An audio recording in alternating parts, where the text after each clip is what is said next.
नाहीये. प्रश्न असा की धर्म जेव्हाही झाले तेव्हा सगळ्या धर्मांनी की तुम्ही प्रेमानं वागा, माणसाशी माणसासारखं वागा. आता ऐका ना, हा जो मी धर्म जो सांगतोय ना, या धर्माला संस्थापक नाही हो दादा.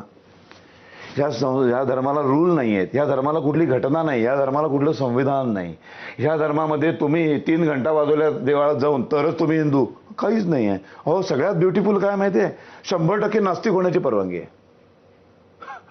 अशी कुठल्या धर्मात आहे? कारण ते धर्म नाही आहेत. मला परत तेच सांगायचंय, धर्म नाही आहे, धर्म फार वेगळा आहे. धर्म म्हणजे निसर्गाने दिलेल्या गुणधर्माचं पालन, याला धर्म म्हणतात. म्हणून ते रिलिजन आणि धर्मामध्ये हा जो डिफरन्स आहे. आता असं आहे की म्हणजे हिंदू धर्माचं पण अर्थ न समजता लोक स्वतःला हिंदुत्व करतात ना, गोंधळ झालेलाच आहे ना. म्हणून तर ते म्हणतात ना सगळे पक्ष की बीजेपीने आम्हाला हिंदुत्व शिकू नये, हे म्हणतात त्यांनी आम्हाला हिंदुत्व शिकू नये. बेसिक हिंदूच माहित नाही कोणाला.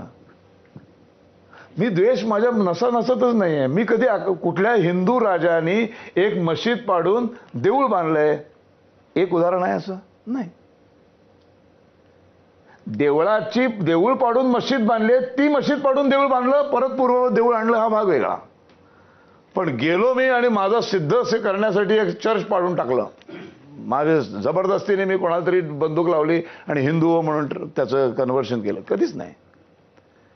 आम्ही शस्त्र तेव्हाच हातात घेतले, रामापासून, कृष्णापासून, छत्रपती शिवाजी महाराजांपासून सगळे इतिहास काढून बघा.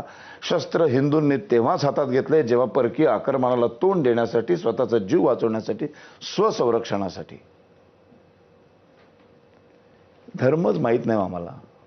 खूप वाईट वाटतं आणि मी सदैव हेच प्रयत्न करतोय माझ्या व्याख्यानांमधून, सतत हेच सांगण्याचा प्रयत्न. पण तो आत्ताचा जो मुद्दा होता की काही वेळेला जेव्हा सोशल मीडियावर भूमिका घेतल्या जातात तर त्याच्यामधून एक प्रकारचं ब्रँडिंग करणं सोपं जातं किंवा ते व्हावं